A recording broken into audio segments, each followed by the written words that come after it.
What has someone done that immediately killed the mood? He started doing one-arm push-ups, then fell, and then got embarrassed and left.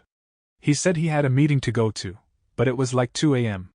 She grabbed my dick and balls, squeezed them together to make some weird mega dick, and then started stroking it with my balls all tangled up between her fingers. It was the most ungodly weird pain I've ever felt, and when I asked what the hell she was doing, she said, "That's how I always do it." No one else complained. And I was like, are they dead? Instant and most confusing boner killer ever. The one and only time I took a Viagra. About 30 minutes later, I felt it getting thick, then my girlfriend got a message that her nan had died. That was an awkward afternoon. Girl I was seeing had her periods. None the wiser, I set up a towel beneath her, and here we go. Mid-course, her face gets suddenly bloodied up, like insane amounts of blood. My first thought is, wow, it has sprinkled all over the place, never seen that, she probably ruined my sheets. Yeah and no, that was my nose bleeding profusely on her face. I'm glad it made her laugh though, but the mood was definitely ruined. Husband and I were having almost to the point of the big O. He asks me what gear I want it. Sometimes I like it fast, sometimes I like it slow, but I moan 7. Literally 2 pumps away from climaxing, he immediately stops and says to me there are only 6 gears in a car. He was being so serious too, almost like he got mad and got off. Never got the big O. Was at a dorm party in college. We were all just hanging out in the dorm and laughing. Some people started throwing dares around, we all had a few beers, and it was a night to remember. One guy wasn't getting enough attention I guess, so he just yelled, "I dare me to right now!"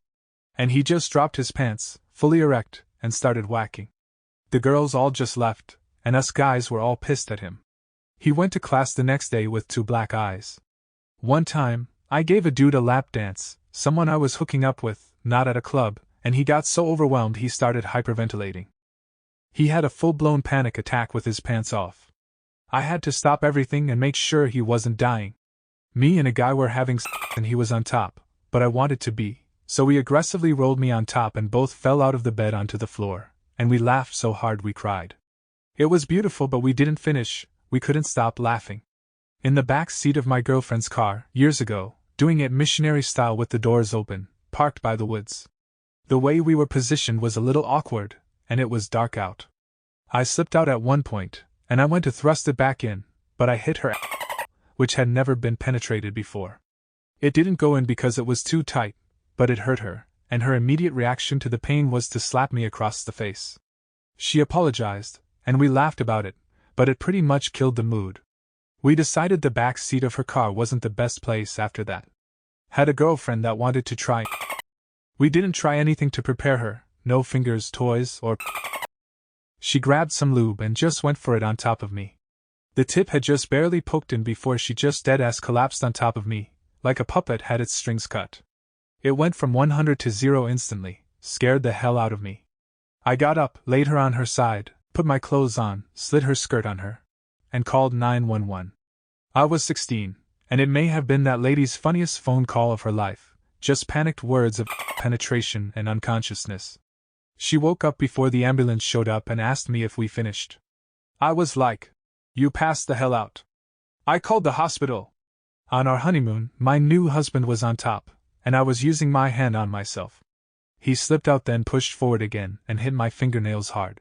There was lots of blood all over the white hotel bedding. He went to the bathroom to start cleaning the wounds and I just kept apologizing. The rest of the trip was very uncomfortable for him, especially his morning erection. It took a few weeks before he was comfortable having sex again, and now long nails are a huge turn-off for him. My fiancé and I were really horny one day, but we also had a lot of things to do. We decided to have a quickie, run our errands, and then have a less rush session again later. As I'm balls deep inside of her, she asks if we have a certain item in the fridge, or if we needed to get it from Costco. It should have killed the mood, but I stopped and thought for a second, told her no, and then continued. We went for a couple more minutes and then something popped into my head, and I asked her the same question. We ended up continuing and putting together a chunk of our Costco list while That's just called efficiency, baby. We've been together for 3 years at this point. We've moved living places, so we're pretty tight at this point. One night, I decide to try something new for foreplay. She's on her back, I'm one knee down, one leg straddling her face, getting some nice head. After a bit, I blew a fart so loud and so massive it made her breasts tremble with the air brakes from my slapping butt cheeks. She was disgusted and threw me off the bed. I fell back and reverse somersaulted off the bed onto the floor, where I just could not stop laughing, which made it so much worse. We broke up 2 days later when I found out she cheated on me at a training conference and brought back a STI. It wasn't exactly during sexy time, but I once took a girl out to a coffee shop, and she berated the barista for putting whipped cream on her drink when she ordered it without. It made me so embarrassed to be there with her that later that night, when we were about to get intimate, I kept thinking about how rude she was earlier that day. So, when she went out of the room to get some massage oil, I ran out of her place and never came back. A guy I was recently with tried choking and a bunch of other moves taken straight from the hardcore category, without asking if I was into it first.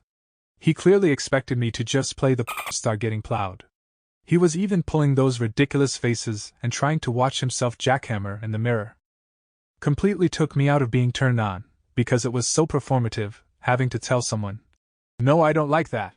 Isn't sexy," and I felt like a glorified doll, no connection or real intimacy, just fulfilling a fantasy of borderline consensual non-consent. Except I had never consented to this kind of play, and it wasn't my fantasy at all, which clearly didn't matter to him. Talked about it afterwards, and he said it's the only thing that turns him on now, because he watches it a lot. I can enjoy as much as the next person, but the danger is people not understanding that you need trust before getting rough, and if you want to bring choking or slapping into it then you have to get consent first. I didn't speak to him again. He invited me over for some good old-fashioned Netflix and chill. I'd never been invited over to someone else's place before for Netflix and chill, so I had assumed he would put on something mood-appropriate. You know, a vaguely sensual rom-com we aren't too invested in, so we can slowly forget the movie is on while we get it on. He put on Megamind. I am what my friends refer to as gently autistic, and Megamind is one of my special interests. The mood wasn't just killed, it was brutally murdered in broad daylight with a stiletto and left to rot in the midday sun in a gutter. There was no going back to the playful, flirty, sexy vibe we'd built up throughout the day with our texts and voice messages. I was too much into Megamind to care about his I left an hour and a half later thinking about Megamind's blue head while he had to think about his blue balls. I have the perfect story. In my late teens, early 20s, my group of friends, as a young woman, were a group of fine-ass skater dudes. I was fairly promiscuous, but I usually didn't sleep with the skater dudes, there were enough other hotties to choose from. One of them and I had been flirting and word had gotten around that we were into each other. One night, we were at this dude's apartment with a group, gaming before the bar. Suddenly, in the middle of a room with around 7 people, homeboy looks at me and goes, "So are we going to tonight or what?" No, we did not, never been more turned off in my life. One night, my girlfriend decided to put on a sexy outfit for me and she sat on my lap on the couch. It was summer, and we have a tower fan that faces the couch, that moved a significant amount of air. After some kissing and light groping, she asks if I could turn the fan off. I leaned over and accidentally knocked the fan over while she was still sitting in my lap. I caught the bottom of it to pull it back up, but it came shooting up a bit too fast. It whacked my girlfriend right in the middle of her forehead, and she instantly started bleeding and had the biggest knot I've ever seen. We didn't have for like 6 weeks after that. Met a girl at a party. We were both drinking.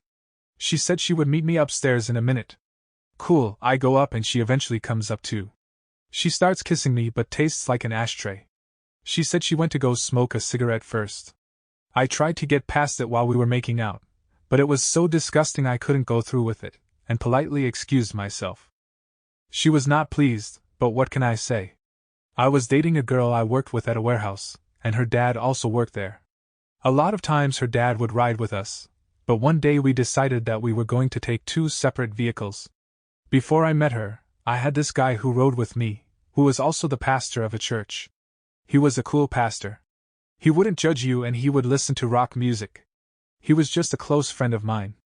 So, one day he rode with me, and my GF and her dad rode together.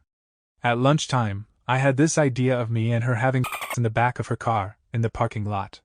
Just the idea of being around a lot of people, and people may see us, made it more hot to me. So, I told the pastor to watch for her dad, and if he was coming toward the vehicle, to honk the horn. We were far enough away, so we could get our stuff on before he got to the car. So we started and I mean I'm pounding it hard, but little did I know the pastor fell asleep on lunch once he got off the phone with his wife. She was hollering, just making a bunch of unnecessary noise trying to boost my ego, and out of nowhere, the door opens, and it was her dad. He was understandably pissed. Needless to say, we didn't talk much after that, and we went from being weekly fishing buddies to barely speaking to each other again.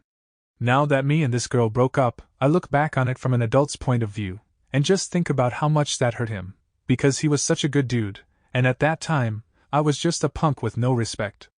This is textbook definition of messed up, but I'll tell it anyway.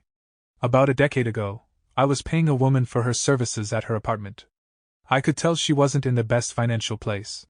She had music playing, but for some reason, in the middle of our session, it stopped. With the silence, I was able to hear that she had at least 2 kids in the next room over. They were laughing to Dora the Explorer. I was able to finish, but it caused me to reevaluate how my life was going,